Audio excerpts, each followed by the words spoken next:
All right, this is Donovan Unruh. This is the final project for Comp 351, and I needed to make a little app here. And how I did that is I made a do while loop with a switch method over here, and it allows me to constantly run operations over and over again. So in case one, it'll call the load application method. Two, budget.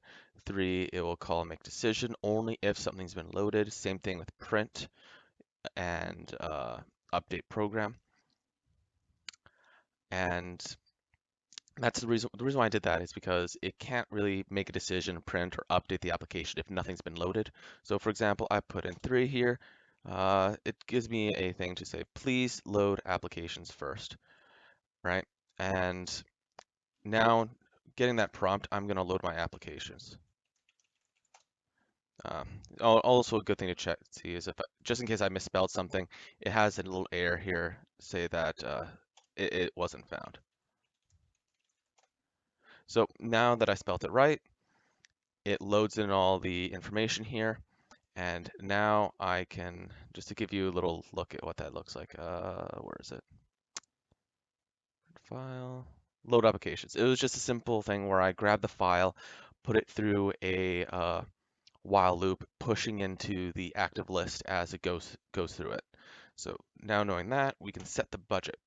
So let's do 300,000. Yes, that's 300,000. So I also did like a nice little thing where I, just in case there's leftover budget from the previous run of this program, it asks if it wants to add my leftover budget. See, I ran this program before, I had a budget and I saved it. And in this case, I don't want to use it because I want to only have the 300,000. So I click no, and it's moving forward with a budget of 300,000. So now I can make a decision. So I press 3 and it'll say here, active, approved, approved, rejected, active. There you go, quite simple. And it makes the decision by calling the make decision one, which I believe is at the bottom here. No, that's the create file. Here it is, make decision. So it runs through the applicants going one at a time through the applicant list until it is empty. It makes a applicant X and then runs through it and decides if it is rejected or approved. And as it goes through the list, it pushes it into a temporary queue and returns that temporary queue. And yeah, so now that I've done that, let's print. So I print here. So it has a bunch of things here saying it has successfully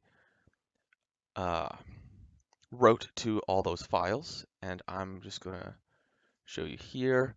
John Smith, 1,500,000 is rejected. This is my application. This is my approved. And I'm just gonna quickly. All right, well, this is my active. So Larry Page and Miriam is there. So let's run the, I have to close this real quick. Let's run the update application. So currently I have it here in the update that John Smith should now be approved. So I run it, it is updated, and let's quickly click off to reject it, still there. Hold on. I figured out what happened, what was wrong. I forgot to print afterwards. So now we should be able to see that absolutely everything isn't here. All right, so I figured out what the problem was. Whenever I call the print function, it removes the items from the list.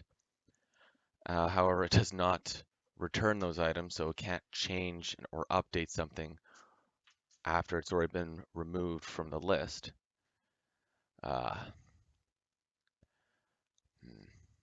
Hold on. All right, I think I resolved the issue. Um, so what I changed was in the print, instead of having it remove, I just had to get the index and change it from a while loop to a for loop. Quite simple. And for the priority queue one here, I just made a new priority queue and had it store in the values in that queue while it was going through it to print, so I didn't lose the values and it'll return that queue. Now that that's resolved, let's run from the beginning, make sure it's all working fine. All right, first things first, let's load the applications. We already done this. There you go. Let's set the budget. Let's set the budget to 300,000. And no, I do not want the leftover budget from last time. And let's make our decision here. So all those approved and rejected. And then let's print. So everything's been successfully printed. But I should not have lost any of the data. So if I update, it has been found and been replaced. So now I can make the decision again. And there you go. You can see right here, John Smith is now active. And let's print that out. And now everything should be as it should be. Nothing's been rejected.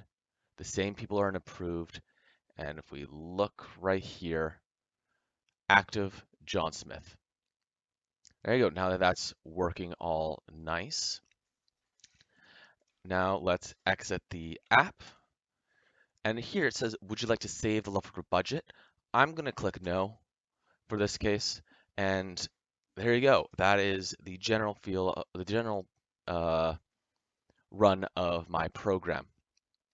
I also made some catches just in case there are no files. However, the only file that is required to run this program is the application. If you don't have anything to load in, it's not going to run properly. But again, it's not going to crash the program. It's just not going to run because you'll never have anything to load. So I'm just going to quickly set up a run as if there was no other files. I'm going to pause.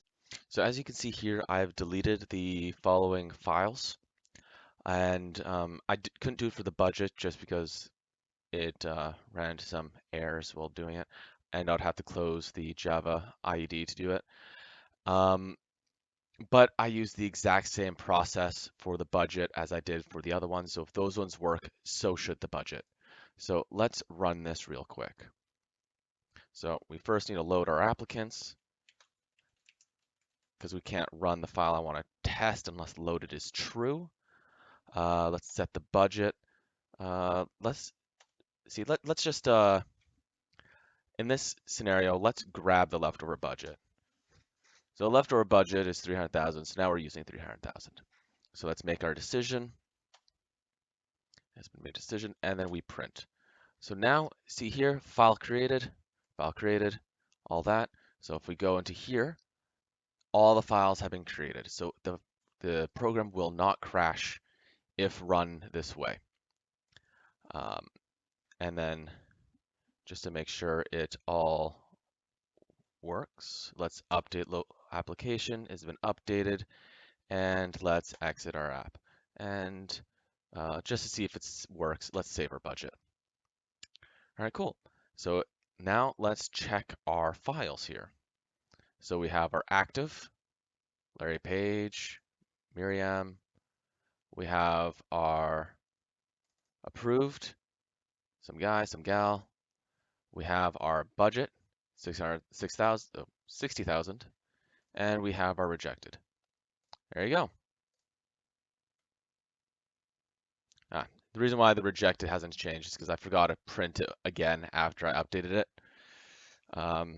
Let's quickly run through that again. All right, so I ran through it again, and oh, great. All right, I ran through it again, and now everything should be updated. So we have our active. There we go, John Smith, right there. We have our application. We have our approved.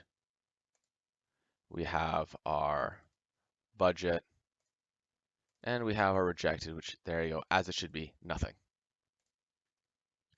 And that is my program.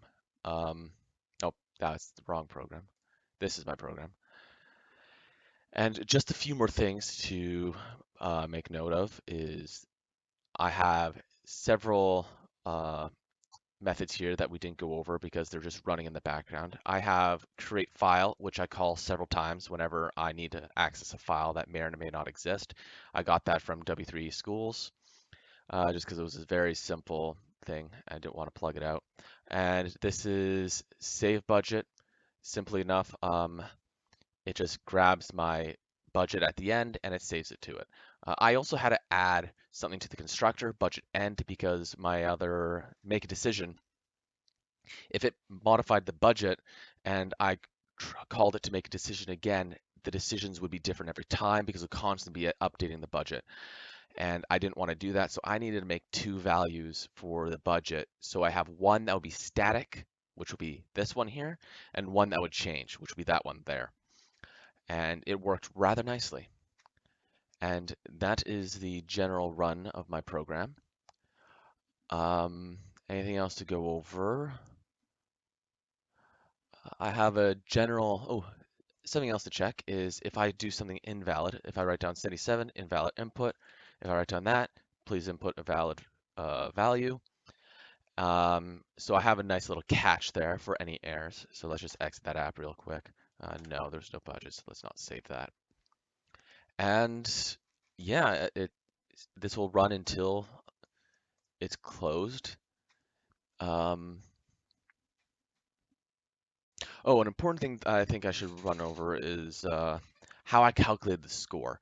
So right here, I made a for loop for I equals 4, and I ran it through the entire applicant length because every single one has a different amount of values at the end.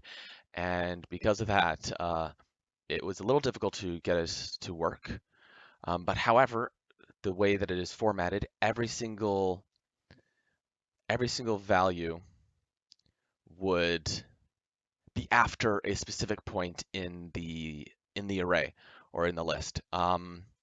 So I had it run like this. So we would have n equals I minus 3, which is the factorial that is at the bottom. Or sorry, not the factorial, the value that is divided by, right? And then here we have the value at the index. So the very first value is always going to be at index 4, and it's going to iterate after that. So that's why I made I equals 4. And then but then n has to equal 1 at that point because you're dividing it by 1. So you just minus that value by 3 and you keep on iterating that until you reach the end of the applicant. Simple enough. All right, I believe that was it. This is Donovan Unruh, project 3, the final project for Comp 251. And goodbye.